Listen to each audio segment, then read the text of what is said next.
আবুল আহাব শুইনা বলাইছে। আচ্ছা বলেন তো, আবুল আহাবের ভাষা কি ছিল? আরবি ভাষা ছিল না? কোরআনের ভাষা আরবি। তাহলে আবুল আহাব এই সূরার মধ্যে কি বলা হয়েছে বুঝতে পারছে কিনা? বুঝছে, অর্থ বুঝে বলাইছে। আবুল আহাব সাহাবায়ে কেরামের মুখে শুনিয়া সূরা আল আহাব শুনিয়া মনে বড় কষ্ট পাইছে। দুঃখিত হইয়া বাড়িতে যাইয়া তাহার স্ত্রী উম্মে জামিলের নিকট যায় বলতেছে, শুনছো, আমাদের সেই এতিম ভাতিজা যাকে আমরা এত কষ্ট করিয়া লালন পালন করলাম, আমাদের সেই এতিম ভাতিজা তোমার আমার বিরুদ্ধে, তোমার আমার ধ্বংস কামনা করিয়া সূরা বানাইছে, কবিতা বানাইছে। কি বলে? কবিতা বানাইছে, সূরা বানাইছে। এটা যে নাযিল হইছে তা বলে না। এটা বিশ্বাস করলে তো ইমানদারি হয়ে যাবে। বানাইছে, আব্দুল্লাহর পোলা বানাইছে, কত বড় সাহস। আমরা তাকে এত কষ্ট করে লালন পালন করলাম, এত আদর যত্ন করে লালন পালন করলাম, আর আজকে তোমার আমার ধ্বংস কামনা করিয়া সূরা বানাইছে। উম্মে জামিল তাফসীর আসছে, বড় জগরাটে মহিলা ছিল, দাপটের মহিলা ছিল। উম্মে জামিল স্বামীর মুখে এমন কথা শুনিয়া বিরাট বড় পাথর লইয়া নবীজিকে মারার জন্য রওনা হয়ে গেল। নবী আমার কাবা ঘরের সামনে বসিয়া বসিয়া কোরআন তেলাওয়াত করতেছে। পাশে আবু বকর রাদিয়াল্লাহু তাআলা আনহু বসা। কে বসা? আবু বকর রাদিয়াল্লাহু তাআলা আনহু বসা। নবীজি কোরআন তেলাওয়াত করতেছে। উম্মে জামিল রাগান্বিত হইয়া বিরাট বড় পাথর লইয়া নবীজির মাথার মধ্যে আঘাত করার জন্য ধাউ ধাউ করিয়া যাইতেছে। দূর থেকে দেখিয়া হযরত আবু বকর বলতেছে, ও নবী গো, ওই যে দেখো, আপনাকে মারার জন্য উম্মে জামিল দাউ দাউ করিয়া পাথর লইয়া আসতেছে, আপনাকে মেরে ফেলবে। আপনি লুকায়া যান, কাবা ঘরের ওই পাশে চলে যান, লুকায়া যান। নবী আমার আবু বকর রাদিয়াল্লাহু তাআলা আনহুর কথায় কর্ণপাত না করিয়া কোরআন তেলাওয়াতের মধ্যে মগ্ন রইলেন। আল্লাহু আকবার। উম্মে জামিল নবীজি এবং আবু বকরের সামনে যায় বলতেছে, ও আবু বকর গো, তোমার বন্ধু মুহাম্মদ কই? আব্দুল্লাহর বেটা মুহাম্মদ কই? বলেন তো নবীজি কোথায়? সামনে যে বসা। কিন্তু উম্মে জামিল দেখে না। কেন দেখে না? আল্লাহ তাআলা সূরা বনী ইসরাঈলের মধ্যে বলে দিয়েছেন, ওয়া ইযা কারাআতাল কুরআন জাআলনা বাইনাকা ওয়া বাইনাল্লাযীনা লা ইউমিনুনা বিল আখিরাতি হিজাবাম মাসতুরা। আল্লাহু আকবার বলেন। ভাইরা আমার, বন্ধুরা আমার, আল্লাহ বলেন, ও নবী গো, আপনি যখন কোরআন শরীফ পড়েন, আপনি যখন কোরআন পড়েন, তখন আপনার এবং যারা আপনার উপর ঈমান আনে না, ইয়াউমে আখিরাতের উপর, আল্লাহর উপর ঈমান আনে না, বেঈমান কাফের, আপনার এবং কাফেরের মাঝখানে অদৃশ্য পর্দা ঢালিয়ে দেয়। অদৃশ্য পর্দা ঢালিয়ে দেয়। আল্লাহ তাআলা বলছেন, যেহেতু ভাইরা আমার, বন্ধুরা আমার, আল্লাহ রাব্বুল আলামিন অদৃশ্য পর্দা ঢালিয়ে দিছে, এই জন্য উম্মে জামিল নবীজিকে দেখতে পারে না। আল্লাহু আকবার বলে। উম্মে জামিল বলে, ও আবু বকর, তোমার বন্ধু মুহাম্মদ কই? আবু বকর রাদিয়াল্লাহু তাআলা আনহু মোল্লা হইলে কি হবে, চালাক ছিল। মোল্লা করে আপনারা এত বেউকুফ মনে করেন। আবু বকর রাদিয়াল্লাহু তাআলা আনহুর মতো মানুষকে এই মোল্লা ভাষা সম্বোধন করা অবশ্য ঠিক হলো না। হ্যাঁ, কিন্তু এই যুগে হ্যাঁ আমাদেরকে মানুষ মোল্লা বলে, ঠিক কিনা? আবু বকর রাদিয়াল্লাহু তাআলা আনহু সর্বশ্রেষ্ঠ মানুষ। নবীদের মধ্যে আমাদের নবী সর্বশ্রেষ্ঠ নবী, ঠিক কিনা? আর দুনিয়ার যত মানুষ আছে, সমস্ত মানুষের মধ্যে আবু বকর রাদিয়াল্লাহু তাআলা আনহু সর্বশ্রেষ্ঠ মানুষ, ঠিক কিনা? দুনিয়ার সমস্ত মানুষের আমলনামা যদি এক পাল্লায় রাখা হয় আর আবু বকর রাদিয়াল্লাহু তাআলা আনহুর আমলনামা যদি অপর পাল্লায় রাখা হয়, আবু বকর রাদিয়াল্লাহু তাআলা আনহুর এক রাতের আমলনামা সারা জীবনের না। ওই যে নবীজিকে লইয়া হিজরতের রাত্রে গাড়ি ছুড়ে যে নবীজিকে পাহারা দিয়েছিলেন, সাপে দংশন করেছিল না? তাই ওই এক রাতের ইবাদতের পাল্লা ভারী হয়ে যাবে। আল্লাহু আকবার বলে। এই আবু বকর রাদিয়াল্লাহু তাআলা বড় চালাক ছিলেন, চালাকির সাথে জবাব দিলেন হিজরতের রাত্রেও।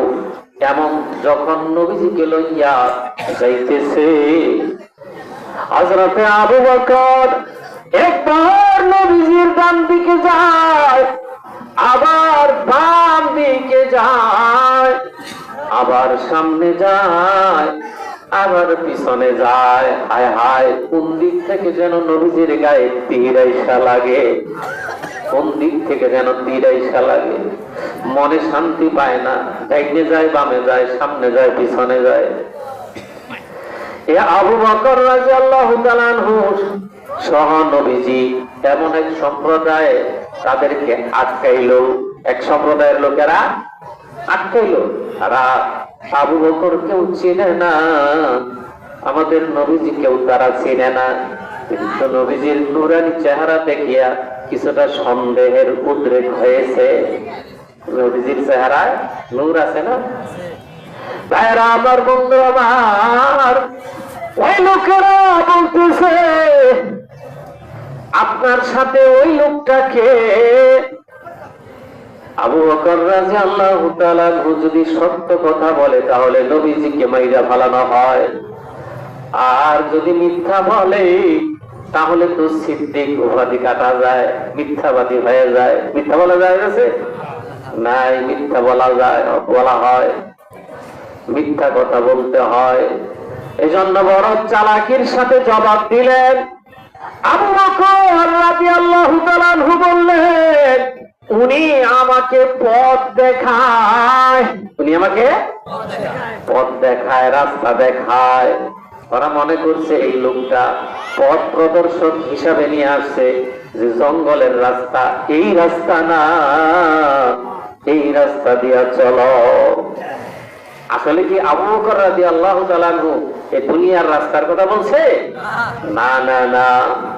তাহলে হলো উনি আমাকে রাস্তা দেখায়, আখিরাতের রাস্তা দেখায়, জান্নাতের রাস্তা দেখায়, জান্নাতের রাস্তা দেখায়। লোকেরা মনে করছে পথ প্রদর্শক হিসাবে নিয়ে আসছে, ছেড়ে দিয়েছে। ঠিক তেমনি ভাবে উম্মে জামিল যখন জিজ্ঞাসা করছে, ও আবু বকর গো, তোমার বন্ধু মুহাম্মদ কই? আবু বকর রাদিয়াল্লাহু তাআলা আনহু বেকায়দায় ভরে গেলেন, কি জবাব দিবেন? যদি সত্য বলে এই তো এখানেই বসা, তাহলে নবীজিকে লক্ষ্য করিয়া উম্মে জামিল পাথর দ্বারা আঘাত করে নবীজির মাথার মধ্যে। আর যদি বলে আমি জানি না, তাহলে তিনি মিথ্যাবাদী হয়ে যায়, সিদ্দিক উপাধি কাটা যায়। এই জন্য আবু বকর রাদিয়াল্লাহু তাআলা আনহু বলে, খুঁজে দেখো না। কি বলছে? খুঁজে দেখো না, তুমি আসছো, তুমি খুঁজে দেখো, আমাকে বলো কেন? নবীজিকে তো দেখেই না। উম্মে জামিল মনে করছে এখানে আসলে আজকে নাই, তাই সে রাগের সাথে বাঘের মতো গর্জন করিয়া ভাষণ দিল, ও আবু বকর, সাবধান করে গেলাম, তোমার বন্ধু মুহাম্মদকে বলে দিও সে যেন আমাদের বিরুদ্ধে লাইগা না থাকে, আমাদের পিছু যেন লাইগা না থাকে। আমাদের শুনেছি আমাদের বংশ কামনা করিয়া সে সূরা বানাইছে, এইভাবে যদি আমাদের পিছনে লেগে থাকে তাহলে তাকে আমরা হত্যা করে ফেলবো। আজকে আমি বিরাট বড় পাথর লয়ে আসছিলাম, যদি পাইতাম একেবারে নিষ্পেষিত করে ফেলতাম। বলেন নাউজুবিল্লাহ।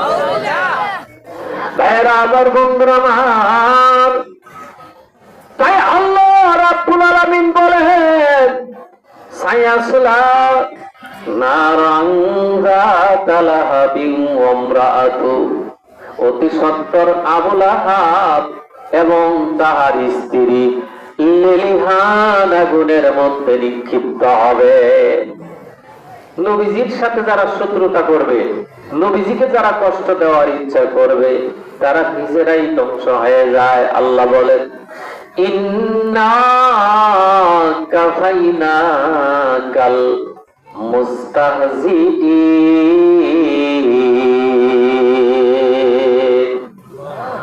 আল্লাহ তাআলা বলেন, ও নবী গো, আপনি দাওয়াত দিতে থাকেন, আপনাকে নিয়ে যারা ঠাট্টা বিদ্রুপ করবে, আপনাকে যারা কষ্ট দিবে, তাদেরকে শায়েস্তা করার জন্য আমি আল্লাহই যথেষ্ট।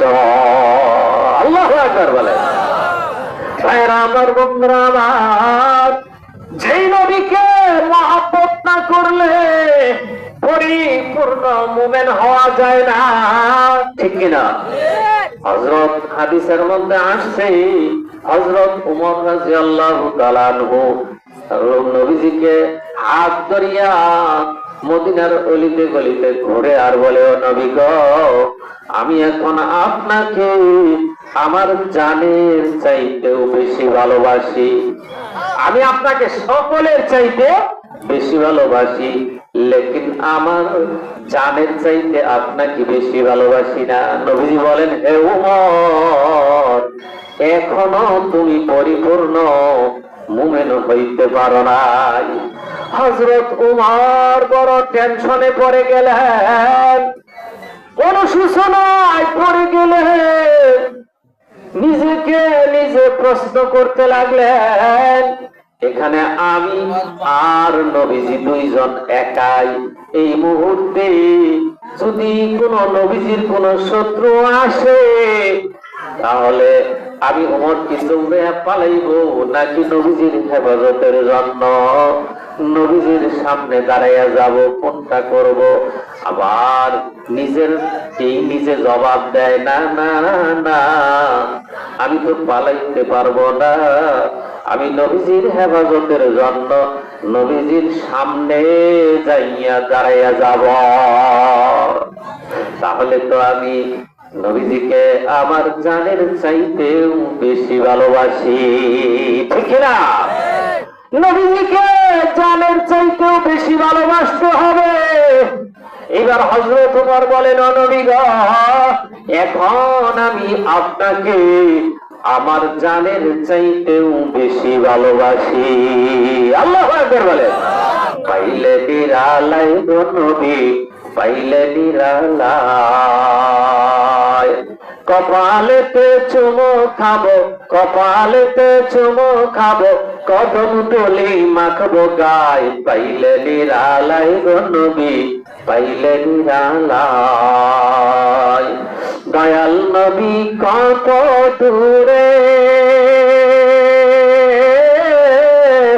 লোহিত সাগরের তীরে, এখনো আছেন নবী, এখনো আছেন নবী, শুয়ে সোনার মদিনায়, পাইলে নিরালাই গো নবী, পাইলে নিরালাই। কপালেতে চুমু খাবো, কদম তুলি মাখবো গায়, পাইলে নিরালাই গো নবী, পাইলে নিরালাই। উম্মতি উম্মতি বলে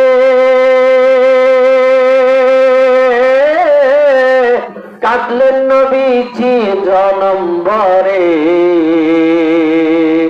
এখনো কান্দেন নবী, এখনো কান্দেন নবী, শুয়ে সোনার মদিনায়, পাইলে নিরালাই গো নবী, পাইলে নিরালাই, পাইলে নিরালাই গো নবী, পাইলে নিরালাই। ভাইরা আমার, বন্ধুরা আমার, ইসলামের প্রথম যুদ্ধ কোন যুদ্ধ গো? বদরের যুদ্ধ। আল্লাহর নবী সংবাদ পাইলেন ওই মক্কার কাফেরেরা আবু জেহেল, উতবা, সাহেবা রাবিয়া নবীজিকে মারার জন্য আসতেছে। বদর প্রান্তরে যুদ্ধ করার জন্য আসবে। নবী আমার ঘোষণা করে দিলেন, ও আমার সাহাবীরা গো, বদর প্রান্তরে আবু জেহেল তাহার সাঙ্গ পাঙ্গ লয়ে আসতেছে। তোমরা কে কে যাইবা দাঁড়াইয়া যাও, লাইন দইরা দাঁড়াইয়া যাও, একজন একজন করিয়া নাম লেখাইয়া দাও। মসজিদে নববীর পাশে দুইজন নাবালিগ ছেলে বাচ্চা খেলা করতেছিল। নবীজির মুখে যখন এই ঘোষণা শুনছে, ওই বালক দুইজন দৌড়ে বাড়িতে গেছে। আল্লাহু আকবার বলেন। বাড়িতে যাইয়া বলতেছে, দেখতেছে, বাড়িতে যাইয়া দেখে তাদের মা হাউ মাউ করে কান্নাকাটি করতেছে। তাদের নাম হলো মুআজ আর মুআব্বাস। এই মুআজ আর মুআব্বাস তাদের মাকে দেখে বলে, ও মা, কি হয়েছে আপনার? কেন আপনি কাঁদেন? কি হয়েছে? কে আপনাকে গালি দিয়েছে? কে আপনাকে কষ্ট দিয়েছে? কে কি বলেছে বলেন, আমরা তার প্রতিশোধ নেব। মুআজের মা বলেন, না, ও আমার ছেলেরা গো, আমাকে কেউ মারে নাই, আমাকে কেউ কষ্ট দেয় নাই, তাহলে কাঁদেন কেন? মুআজের মা বলতেছে, আজকে ইসলামের প্রথম যুদ্ধের ডাক দিয়েছে নবী আমার। ইসলামের প্রথম যুদ্ধের ডাক দিয়েছে। সকলের ঘর থেকে একজন একজন করিয়া যায়, কিন্তু আমার ঘর থেকে কাউকে পাঠাইতে পারি না। এই জন্য আমি কাঁদতেছি। তোর বাবা যদি জীবিত থাকতো, তোদের বাবা যদি জীবিত থাকতো, আজকে তাকে আমি বদর প্রান্তরে পাঠাইয়া দিতাম। তোদের বড় একজন ভাই যদি থাকতো, তাকেও আমি বদরের যুদ্ধে পাঠাইয়া দিতাম, কিন্তু কাউকে পাঠাইতে পারি না। এই জন্য আমার মনে বড় দুঃখ, এই জন্য আমি কাঁদি। এমন কথা শোনার পর মুআজ আর মুআব্বাস বলতেছে, ও মা, আপনি আর কাঁদবেন না। সকলের ঘর থেকে একজন একজন করিয়া যায়, আর আপনার ঘর থেকে যাবে দুইজন। আল্লাহু আকবার বলে। বলে কেমনে? বলে আমরা দুইজন যাব। বলে না না না, তোমাদের যুদ্ধের বয়স হয় নাই গো বাবারা। যুদ্ধের ময়দান অতি ভয়ানক। হয়তো শত্রুর কল্লা কাটতে হয়, নতুবা নিজের কল্লা দিতে হয়। তোমরা যুদ্ধ করতে পারবা না, যুদ্ধের বয়স তোমাদের হয় নাই। মুআজ আর মুআব্বাস বলতেছে, ও মা গো, যুদ্ধ যদি আমরা করতে না পারি, একটা কাজ তো করতে পারবো। কি কাজ? যখন নবীজির গায়ে ওই বেঈমান কাফেররা, ওই আবু জেহেল, উতবা, সাইবা, রাবিয়া নবীজির গায়ে যখন পাথর আঘাত করবে, আমরা ছোট্ট দুই ভাই নবীজির চতুর্দিক দিয়া বুক পাতিয়া দাঁড়াইয়া ঢাল হইয়া যাব। আল্লাহু আকবার বলেন। ঢাল হইয়া পাথরের আঘাত, তীরের আঘাত, বল্লমের আঘাত ফিরাইব গো মা। আমরা যুদ্ধের ময়দানে যাব, আপনি আমাদেরকে অনুমতি দিয়া দেন। মুআজ আর মুআব্বাসের মা বলে, আমি না হয় অনুমতি দিলাম, আল্লাহর নবী তো তোমাদেরকে অনুমতি দিবে না, কারণ তোমরা ছোট মানুষ। এবার মুআজ আর মুআব্বাস বলে, ও মা, আপনি হলেন আমাদের মা। 10 মাস 10 দিন গর্ভে ধারণ করেছেন, দুধ পান করে লালন পালন করছেন, আমাদেরকে লালন পালন করেছেন, কত কষ্ট করেছেন। আর আপনি যদি দোয়া করেন, আপনার দোয়া অবশ্যই অবশ্যই কবুল হবে, কারণ এটা মুখের কথা নয়, হাদিসের মধ্যে আসছে সালাতু দাওয়াতিন মুস্তাজাবাত লা শাক্কা ফি দাওয়াতুল মাজলুম ওয়া দাওয়াতুল মুসাফির ওয়া দাওয়াতুল ওয়ালিদি আলা ওয়ালাদি। আল্লাহর নবী বলেন তিন ব্যক্তির দোয়া অবশ্যই অবশ্যই কবুল হয়, তার মধ্যে কোনো সন্দেহ নাই। এক নম্বরে হলো মুসলিম ব্যক্তি মজলুম বিনা দোষে যে অত্যাচারিত হয়, এই মজলুমের বদদোয়া আল্লাহর দরবারে কবুল হয়ে যায়, লা শাক্কা ফি, তার মধ্যে কোনো সন্দেহ নাই। দুই নম্বরে মুসাফিরের দোয়া আল্লাহর দরবারে কবুল হয়ে যায় যদি নেক সফর হয়, ভালো কাজের সফর হয়, ভ্রমণ হয়, তার দোয়া আল্লাহর দরবারে কবুল হয়ে যায়। তিন নম্বরে ওয়া দাওয়াতুল ওয়ালিদি আলা ওয়ালাদি, পিতামাতা যদি সন্তানের জন্য দোয়া করে ওই দোয়াও আল্লাহর দরবারে কবুল হইয়া যায়। ও মা, আপনিও যদি দোয়া করেন তাহলে নিশ্চয়ই যে কোনো ভাবেই আমরা বদর প্রান্তরে যাইতে পারবো। অন্য হাদিসের মধ্যে আসছে রিদাল্লাহি ফি রিদাল ওয়ালিদাইন ওয়া সাখাতুল্লাহি ফি সাখাতিল ওয়ালিদাইন। আল্লাহর নবী বলেন যার উপর মা বাবা রাজি তার উপর আল্লাহ তাআলা রাজি এবং খুশি, যার উপর মা বাবা বেজার আল্লাহ তাআলা তার উপর বেজার। এই জন্য মুআযার মুআজ্জাজ বলে ও মা, আপনি যদি আমাদের উপর খুশি হইয়া দোয়া করিয়া দেন তাহলে যে কোনো ভাবে বদর প্রান্তরে আমরা পৌঁছতে পারবো। এবার মুআজ্জার মা বলতেছে ও আমার ছেলেরা গো, তোমরা যদি যুদ্ধের ময়দানে যাইতে পারো, আল্লাহর নবী যদি তোমাদেরকে অনুমতি দেয় তাহলে আমার কোনো আপত্তি নাই, আমি দোয়া করে দিলাম তোমরা যাও যাও যাও। নবীজি যদি অনুমতি দেয় যুদ্ধের ময়দানে যদি তোমরা যাও, তোমরা যদি শাহাদাত বরণ করো, তাহলে কিয়ামতের ময়দানে আমি শহীদের মা হিসাবে উঠব, আমার দাম হবে দাম, আমার সম্মান বেড়ে যাবে। আল্লাহু আকবার বলে। মুআযার মা দোয়া করে দিলেন।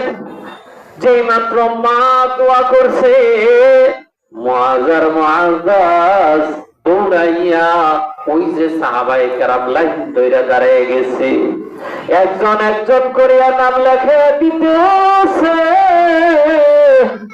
মুআযার মুআজ্জাজ লাইনের মাঝখানে যেয়ে দাঁড়িয়ে গেছে। নবী আমার যেই মাত্র দেখতে পারছে, নবী আমার দেখতে পারিয়া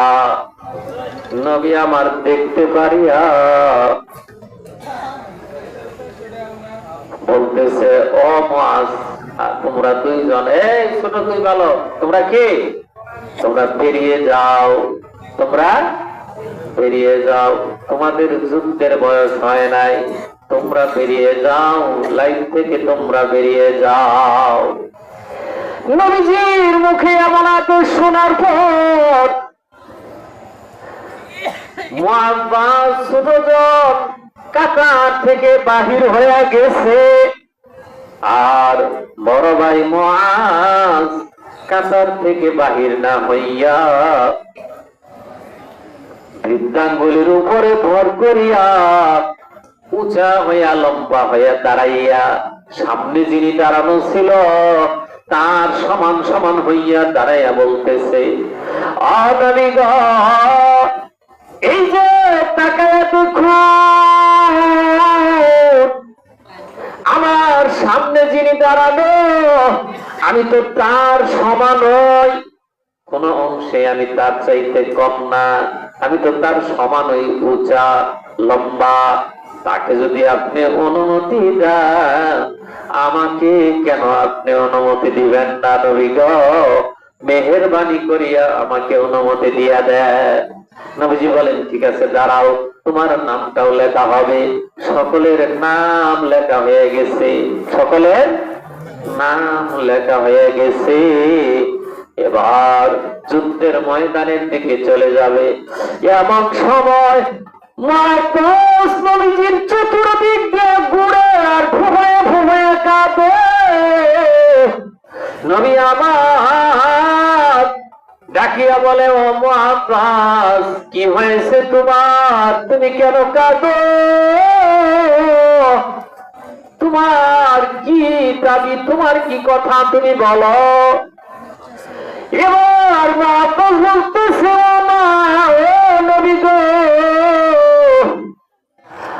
আমরা দুই ভাই আমাদের মায়ের কাছ থেকে বিদায় নিয়ে এসেছিলাম, বদরের প্রান্তরে যাব, বদরের যুদ্ধে শরীক হব। আপনি আমার বড় ভাইকে অনুমতি দিলেন, কিন্তু আমাকে কেন অনুমতি দিলেন না? আপনি কি মনে করছেন যে বড় ভাইয়ের চাইতে আমার শক্তি একেবারে কম? না না না, তা না। যদি পরীক্ষা করতে চান তাহলে আমার বড় ভাইয়ের সাথে আমার সাথে কুস্তি লড়াইয়া দেন, দেখেন কে জিতে কে হারে। আল্লাহু আকবার বলে। ভাইরা আমার, বন্ধুরা আমার, নবীজি বলেন, ঠিক আছে তোমরা কুস্তি লড়ো। নবীজির মনটা নরম হইতেছে। ওই যে মুআজ্জার মা দোয়া করছে না, নবীজির মনটা নরম হইতেছে। যাও কুস্তি লড়ো। যেই মাত্র নবী আমার কুস্তি লড়ার আদেশ দিছে, এবার ছোট ভাই মুআজ্জাজ বড় ভাই মুআজকে ইশারা করলো, চোখ দ্বারা ইশারা করেছে। চোখ দ্বারা শুধু একটু ইশারা করছে। আমরা গ্রাম্য ভাষায় বলে কি, চোখ মার দিছে, ঠিক না? চোখের দ্বারা অনেক সময় অনেক কিছু বোঝানো যায়, জায়গা বিশেষ, ক্ষেত্র বিশেষ, ঠিক না? আরে বুড়ারা না বুঝলে যুবকেরা তাড়াতাড়ি বুঝে, ঠিক না? ভাইরা আমার, বন্ধুরা আমার, যে মাত্র মুআজ্জাজ চোখের দ্বারা ইশারা করছে, বড় ভাই মুআজ সম্পূর্ণ তাহার মনের ইচ্ছা বুঝা ফেলাইছে। তাহার ছোট ভাইয়ের মনের আকাঙ্ক্ষার সাথে সাথে বুঝা ফেলাইছে। বোঝার পরে যেই মাত্র কুস্তি লড়ছে, তার মানে চোখের দ্বারা ইশারা করে দিয়েছে, আমার ভাই তোমার নামটা তো লেখা হয়ে গেছে, তুমি যদি ইচ্ছা করিয়া হারিয়াও যাও, কুস্তিতে যদি হাইরাও যাও, তোমার নামটা আর কাটা যাবে না, তোমার নাম কাটা যাবে না। আর মাঝখান থেকে আমিও বদর প্রান্তরে যাইতে পারবো, বদর প্রান্তরে আমিও যাইতে পারবো। তুমি ইচ্ছা করিয়া, তাই আমি যখন কুস্তি লড়বো, ইচ্ছা করিয়া হুমড়ি খাইয়া জমিনের মধ্যে তুমি পড়ে যাইবা। চোখের ইশারায় এইটা বুঝিয়ে দিচ্ছে। ভাইরা আমার, বন্ধুরা আমার, যে মাত্র দুই ভাই কুস্তি লড়তেছে, এবার বড় ভাই মুআজ হুমড়ি খাইয়া জমিনের মধ্যে পড়ে গেছে। ছোট ভাই মুআজ্জাজ মুআজের মুখের উপরে চড়িয়া বসিয়া নবীজিকে ডাক দিয়া বলতেছে, ও নবী গো, এই যে দেখুন, তাকে দেখুন। আপনি মনে করেছিলেন বড় ভাইয়ের শক্তি বেশি, না না না, বড় ভাইয়ের চাইতে আমার শক্তি বেশি। কাজেই দয়া করিয়া আপনি আমাকে বদর প্রান্তরে যাওয়ার অনুমতি দিয়া দেন। আল্লাহু আকবার বলেন। নবী আমার বলে দিলেন, ঠিক আছে, তোমাকে অনুমতি দিয়া দিলাম, তোমাকেও অনুমতি দিলাম। সকলেই প্রস্তুতি নিয়েছে, অস্ত্র শস্ত্র সাজাইয়ে গুজাইয়া সকলেই বদর প্রান্তরে চলে যাবে। এমন সময় নবী আমার মুআজ্জার মুআজ্জাজকে ডাকিয়া একান্তে নীরবে ডাকিয়া বলতেছে, ও মুআজ্জার মুআজ্জাজ গো, তোমাদের দুইজনের সাথে আমার একটু ব্যক্তিগত আলাপ আছে, আসো, একটু আড়ালে আসো। আচ্ছা বলো তো, তোমরা কেন এত তদবির করলা, হিলা বাহানা করিয়া নাম লেখাইলা, কারণটা কি? এর পিছনে কি কারণ? এবার মাজার মাতাজ বলে, ও নবী গো, নিশ্চয় এর পিছনে কারণ আছে। বলে কি কারণ?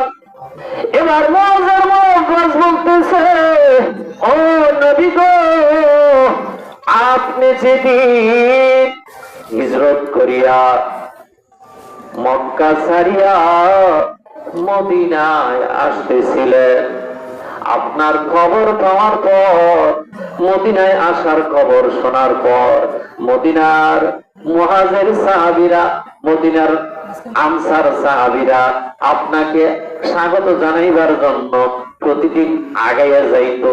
কয়েকদিন আগে থেকেই এরকম আগাইয়া যাইতো, দাঁড়াইয়া থাকতো। তখন তার মোবাইলের যুগ ছিল না যে আমি এখন রওনা হইলাম, এখন আইসা বলতেছি, ঠিক কিনা? এখনকার যুগটা কত সুন্দর না?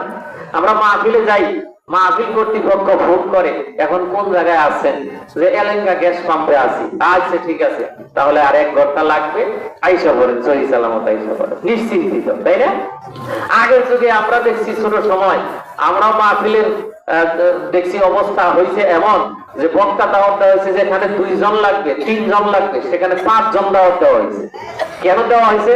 যে 5 জন দাওয়াত দিলেও সেখানে থেকে হয়তো 1 জন আসে নাই, অথবা 2 জন আসে নাই। ওই যে যোগাযোগের আর কোন পথ নাই, সেই যে যাইয়া দাওয়াত দিয়ে আসছে, সবার দিন আসলে আসলো, না আসলে করার কিছু নাই।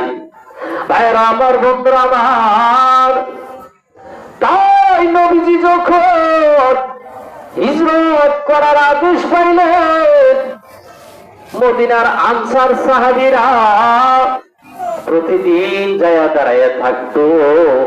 সারাদিন দাঁড়াইয়া থাকিয়া বিকাল বেলায় ফিরিয়ে আসতো। একদিন বিকাল বেলায় ফিরিয়ে আসতেছে, এমন সময়ে ইহুদি তাহার উটের জন্য পাহাড়ের উপরে গেছে, দেখে নবীজি আসতেছে, ডাক দিয়া বলে, ও মুসলমানেরা গো, ওই তো তোমাদের নবী আসতেছে, আসতেছে, তোমরা চলে যাও কেন? এই খবর পর সমস্ত মুসলমানেরা নবীজিকে আগাইয়া আনার জন্য যাইতেছে। হযরত মুআযার মাতাজ বলে, আমরাও সেদিন ছোট্ট বালক ছিলাম, আরো ছোট ছিলাম, আমরা ছোট্ট ছোট্ট বালক বালিকারাও সেদিন আপনাকে স্বাগত জানাইবার জন্য আগাইয়া গিয়েছিলাম। আল্লাহু আকবার বলেন। আমাদের দেখতে কষ্ট হইতেছিল, আপনি আমাদের সুবিধার্থে, দেখার সুবিধার্থে উঠের পিঠ হইতে নামিয়া গিয়েছিলেন, আর আমরা গজল গাইয়া গাইয়া আপনাকে স্বাগত জানাইতেছিলাম। কি গজল?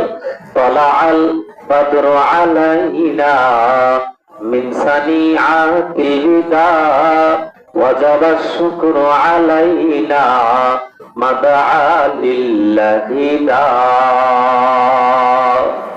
আরবি গজল।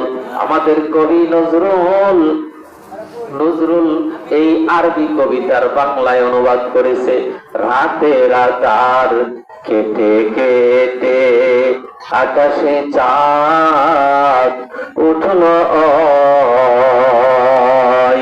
সারা জাহানের দিক বিদিকে, সারা জাহানের দিক বিদিকে আলোর তারা ছুটল, তলাআল বাদরু আলাইনা মিন সানিআতিল বিদা ওয়াজাবা শুকরু আলাইনা মাদাআ লিল্লাহি দা। মানবতার বন্ধু তুমি, ওগো রাহমাতাল লিল আলামিন। তাই তো শুকর আদায় করি, তাই তো শুকর আদায় করি। কুল মাখলুকাত নিশিদিন তলাল বদরু আলাইনা মিন সানিআতিল বিদা ওয়াজাবা শুকরু আলাইনা মাদা লিল্লাহি দা। মারহাবা বলে ভাইরা আমার, বন্ধুরা আমার, লাজার ওয়াপস বলতেছে, ও নবী গো, আমরা অতি আনন্দের সাথে আপনাকে যখন গজল গাইয়া গাইয়া স্বাগত জানাইতেছিলাম, তখন আপনি আমাদের মাথার উপরে হাত তুলাইয়া আমাদেরকে আদর করিয়া বলেছিলেন, ও মদিনার ছেলেরা রে, ও মদিনার মেয়েরা রে, আজকে তোরা আমাকে এত ভালোবাসা দেখাইতেছস, কথা দে রে, তোরা আমাকে কথা দে যে আমি যে আজ এতদিন বেঁচে থাকবো, জীবন ভর আমাকে এমন ভালোবাসবিনি। মজার বাবাস বলতেছে, তখন আমরা সমস্ত বালক বালিকারা এক বাক্যে বলেছিলাম, ও নবী গো, আপনি যতদিন বেঁচে থাকবেন আমাদের গায়ে রক্ত থাকা সত্ত্বে আপনার কষ্ট কোনোভাবে আমরা মেনে নিব না। তাই আজকে শুনতে পারলাম ওই বদর প্রান্তরে আপনার বড় শত্রু আবু জেহেল, যে নাকি আপনাকে অনেক কষ্ট দিয়েছে, আপনার বড় শত্রু আপনাকে গালমন্দ করেছে, আপনাকে কষ্ট দিয়েছে, আপনাকে মারার জন্য বদর প্রান্তরে আসতেছে। তাই আমরা দুই ভাই এই প্ল্যান করেছি, এই নিয়োগ করেছি, যে কোনো ভাবে আমরা বদর প্রান্তরে যাব। এই জন্য মায়ের কাছ থেকে দোয়া লইয়া আসছি, আপনার কাছ থেকে অনুমতি নিলাম, আমরা বদরের যুদ্ধে যাবই যাব। লা ইলাহা ইল্লাল্লাহ, জোরে জোরে জিকির করে।